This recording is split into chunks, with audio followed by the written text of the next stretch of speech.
So, Mr. Singh. No, you gotta do the whole You gotta do your intro, bro. like- Exactly. I'm about to do it. Welcome to the Jabronies podcast. Today we're interviewing Mr. Singh. What's going on, guys? So Mr. Singh, what was your high school experience like? It was pretty good. This is the school I went to, so similar to you guys. It was, not much I would change, but it was crazy. Definitely crazy. So, what made you want to be a high school social studies teacher? Nah, the pay. It's wonderful. The pay. Nah, the pay sucks. No, it's because I lived around this community. I was raised here. I lived like 10 blocks away. Went to the schools around here. So I was like, you know what? Why not? Why not give back to the community? Why high school? Oh, to go back to This high school. Do you enjoy this job? It has its perks. What's your favorite part about being a social studies teacher? So I'm actually not a social studies teacher. Really? I don't know where you guys are getting this from. I used to be a social studies what she teacher. said. I used to be a social studies teacher. Right now I'm a special ed teacher, so I teach the culinary class. Oh, okay. Yeah, how do you deal with a disrespectful student? There's a bunch of ways to deal with a disrespectful student. One is you can, because I'm also a director. So like I function as like a pseudo dean, pseudo director, pseudo counselor sometimes. Basically there's a couple ways. Either you can find common ground, try to figure out what the issue is. Most often than not, when the kid lashes out at somebody, it's not they're lashing out at you, there's something going on that's bothering them, right? So you address that. If it is like a personal conflict, then you try to remove yourself from the situation. Remember, at the end of the day, we're the adults, so we have to be a little bit more responsible. Like if a kid curses me out, what am I supposed to do? Curse the kid back out? No. Right? You know what I mean? So I'm not going to punch a kid if a kid swings at me, as much as I would want to. But at the end of the day, like as far as just disrespect goes, we try to find common ground, trying to find solutions to whatever is bothering them. And if it's just a really bad case of a kid having a bad attitude, just a genuinely kid that doesn't want to be nice, then you have parent meetings, you try to find other common grounds, stuff like that. Got you. So How it do you- says right here that you like to cook. Yes. What is your We favorite gonna get dish? to that. We gonna get to He's that. rushing into that. We gonna get to that. Bro, I got one more question. How do you help a failing student? A lot of ways. So the first thing is provide any kind of resource. So like a kid is going to fail for a bunch of different reasons. One is they're not going to understand. Maybe they have an issue with the teacher. Maybe they have an issue with some other kid in the class. They genuinely don't like the topic. They genuinely don't understand what's going on. So again, a lot of the solutions come back to figuring out what the problem is. And then from that point, you're going to give the appropriate intervention and support. Like, for example, you might be failing because let's take Miss Free, for example, right? You really might not like the way she teaches you. Like, everything she says bothers and irks you. Like, you don't like her voice, you don't like the way she talks to you. So you just be like, I'm not even going to try. So then you try to find common ground. You try to build that relationship between the kid and the teacher. Him, for example, he just might be like, music is not my thing. I really don't care about podcasts. I don't care about this class. And then you got to find common grounds. Be like, look, either you're going to pass this class because you need it for graduation, or we're going to find some kind of common interest. So there's different ways. It depends on the kid, really. When did you become a teacher? 2015? So what do you think about the students from 2015 compared to the students that we have now in this school? Very different. Different in how? For one is you guys, and you guys might take this the wrong way, are very into social media.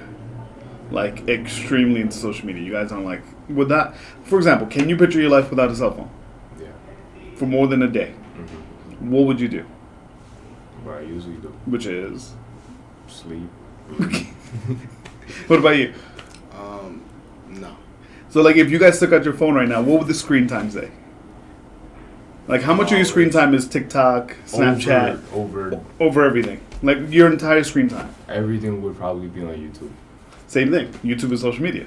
Everything. Right? So, like, you guys are a lot more attached and, like, not independent, dependent on your phones than kids were back 2015. Not to say that they weren't, but, like, because of the pandemic, you guys basically like can't thrive without your phones, and that's the big difference. Now you walk the hallways. What do you see a kid doing? On my phone. Doing what? A TikTok dance, Yeah. It's just- or just on the speakerphone, like just making phone calls. So that's the big key difference. Like back then, cell phones were they existed. Everyone had an iPhone and stuff, but it wasn't as serious as it is now. And that's the big difference. Yeah. All right. I guess we can start talking about cooking.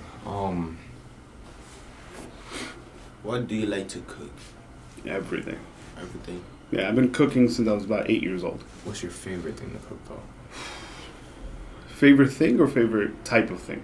Favorite dish. Favorite dish? Ooh, that's a tough one. Steak would probably be it. Steak. Steak has to be it. But it has to be medium rare. Medium rare. That's mine. You can't cook a rubber tire. Yeah, no, you cannot well do that. done is disgusting. How did you learn to cook? YouTube. Actually, I swear on everything. YouTube. YouTube. Yeah, because my mom cooks Indian food. My mom is like old school traditional Indian food. Didn't really like that as a kid, so I kind of just started playing around. And then I went on YouTube, learned from friends, and kind of just started throwing things together. And that was pretty much it. what type of seasoning do you prefer to use on all your food? You mean like salt, pepper? Nah, like what's your favorite type of seasoning? Maybe that adds more flavor to the food. Like if I had to pick one ingredient, it would be something that I've been experimenting with recently, which is liquid smoke. Liquid smoke. It's literally, Never heard of that. it's like a liquid smoke is like this bottle, and it's liquid, obviously. And what it does is it gives different kinds of like hardwood taste to your food. It gives it almost like a barbecue kind of taste. Like a campfire? Like a campfire, like oak wood, apple wood, hickory, all that kind of stuff. It's just literally like a black liquid. You put in a few drops into your marinade or whatever, and then it starts tasting like barbecue. It gives you that nice smoky taste. Oh, I thought it was. You gotta try it. It kind of sounds like it would not be healthy, like chemicals and shit. It probably isn't, but it tastes good. What's your favorite cultural food? Japanese. Jim? Sushi, onigiri, all that stuff. Ramen especially. Oh yeah, ramen's good. What's the hardest dish to cook for you?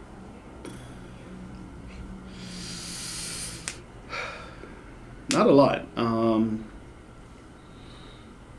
The one thing that I haven't been able to cook properly is probably like a risotto.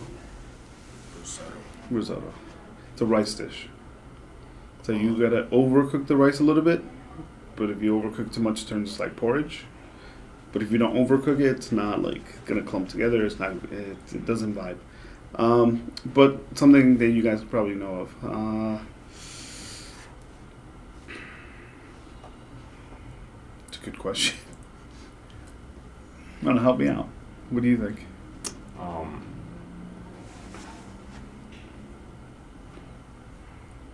Probably something hard to cook, like a lasagna. Lasagna is easy. Really? Yeah, lasagna is like you layer the sheet of pasta, put in your sauce, your cheese mix, and then you repeat the steps like 4 times. You just pop it in the oven. That's easy. I think the hardest thing would probably be those pieces of meat, those big pieces of meat that you have to leave in the fridge to marinate for a hell of time. Because if you cook it wrong, it's not gonna come out good. Well, yeah. But I'm like when you say difficult, I'm thinking more of something that requires like a lot of technique. Like it has to be cooked a very specific way. You need to put it together a very specific Beef way. Wellington, Beef Wellington is actually surprisingly easy. actually. It's very easy. So if you cooked one in front of Gordon Ramsay, I've actually had a cooking class with Gordon Ramsay. Really? Yes. so So I used to date this person who went to the Institute of Culinary Education a couple years ago, and there's one night where you could bring a family or friend along. Obviously, I went with her, and the guest chef was Gordon Ramsay, and he taught us how to cook.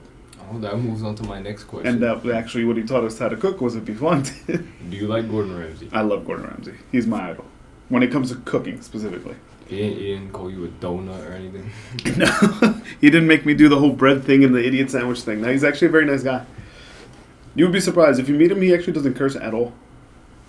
You have to like tell him to curse at you. What's the most expensive dish that you've had or cooked? Probably steak. Steak. Steak What is type like of steak? so. There's this place in I forgot what the name of it, but have you guys ever seen Salt Bay? Yeah. You guys know what Salt Bay is, right? His Mhm. restaurants. You know how like all his steaks are super expensive just because he puts gold on it. Yeah. So there's this restaurant I went to, and I can't remember the name of it, but it was a tomahawk steak. It was about like this big. The bone at the end was like this big, so the whole thing was about the size of my arm. And it was dry aged and covered with gold.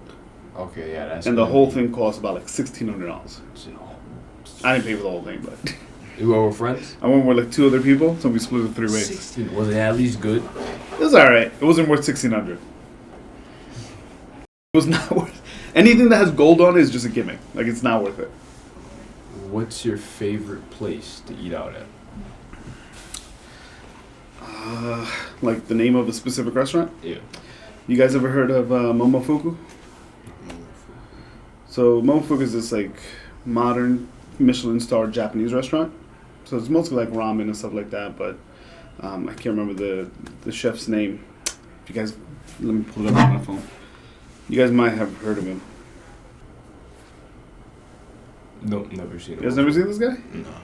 So he has this restaurant called Momofuku, and it's actually a Michelin star restaurant, but they focus on Japanese cuisine. They have some like the best ramen in the world. I gotta go there. You definitely gotta go there. And it's not that expensive. It's a little expensive, but it's not that expensive. All right. Last question. When do you want to ask it? Thoughts? What are your thoughts on your mom's cooking? Oh shit! I just realized he said it earlier. No, I go back to it. My mom's a good cook. But the thing about my mom's cooking, like everything she makes, obviously everyone's mom's cooking is good for the most part. There's some moms who can't cook, but my mom can cook. The thing is, I'm not a big fan of like traditional Indian food, which is what my mom makes. So like, if you guys want like roti and dal, and like chicken curry and stuff like that, she can kill it. But I'm more like into like regular like American food, Japanese food, Italian food, sushi kind of stuff. I love sushi. Yeah. So, what's your favorite cut of steak?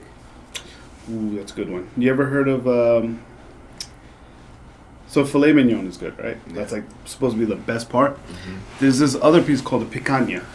Okay, I've never heard of that. Never heard of it? I love It's steak. like it's almost, if not better, than the filet mignon. Where's it located? That's a good question. I have no idea where it's located. Somewhere on, I believe, the back of the cow. Yeah, How do you cook your steak? medium rare. Like butter based? No, I do a reverse sear. Reverse sear? Yeah. So first you cook it in the oven to about 125 degrees, and then you sear it on the stove.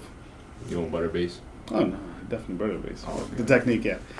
But if you can, you grill it on like a coal barbecue, and just put the cast iron on that. Gives it that smoky flavor at the same time. Well, that's all the questions That's that it? we have. Yeah. That's simple. Thank you for tuning in to the Jabronies. And thank you for joining us, Mr. course. Singh. And we'll see you guys. On the next podcast.